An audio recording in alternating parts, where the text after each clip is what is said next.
For some people, the S in SUV stands for stigma. All that stuff about guzzling gas and being piggish about parking, that's one of the reasons minivans have never died out.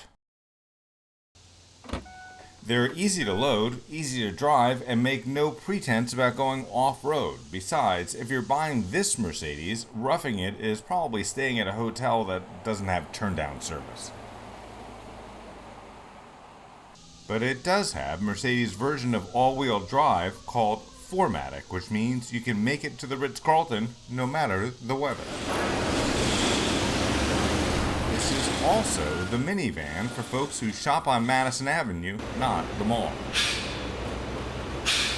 We're standing in front of the redesigned, facelifted R-Class. Hubert Lee is from Mercedes' California Design Studio. He says they wanted to make the R-Class look more like their SUVs.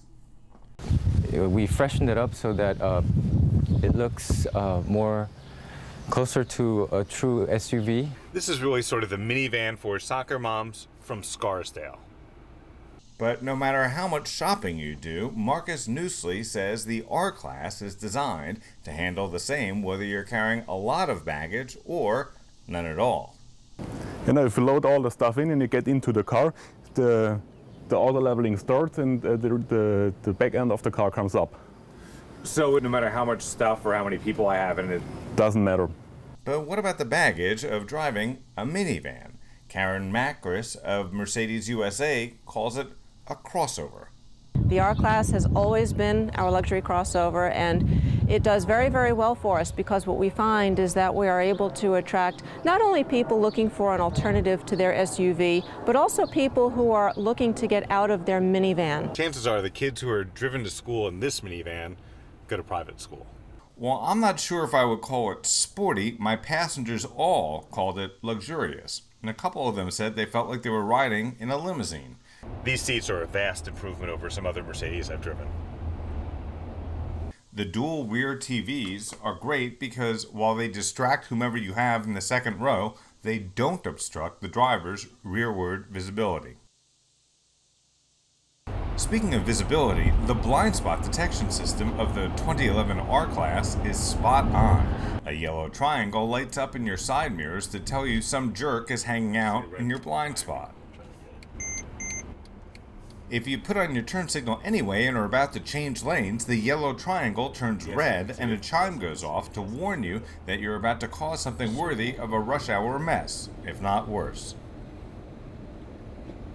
The doors close with a reassuring thunk like a vault door, meaning that you feel like you're really keeping your family safe. On the highway, the R-Class feels as if it were carved from a single piece of steel. While we're on the topic of highway driving, the position of the cruise control stalk over the turn signal takes some getting used to. Sometimes you might find yourself getting to know the people in the car in front of you instead of turning on your blinker. In other words, you can easily engage the cruise control by mistake and make the car accelerate when you think you're signaling to change lanes. The V6 in the R-Class also felt a little underpowered while jockeying with tractor-trailers on the New Jersey Turnpike, even though the power plant makes 268 horsepower. The 5,000-pound R-Class gets 14 in the city and 19 on the highway.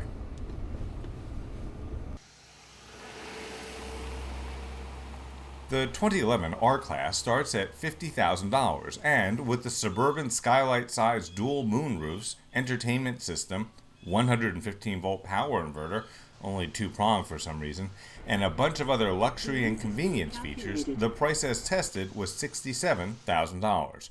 The R-Class is also available as a diesel, which gets 18 in the city and 24 on the highway. I'm Grant Winter, reporting.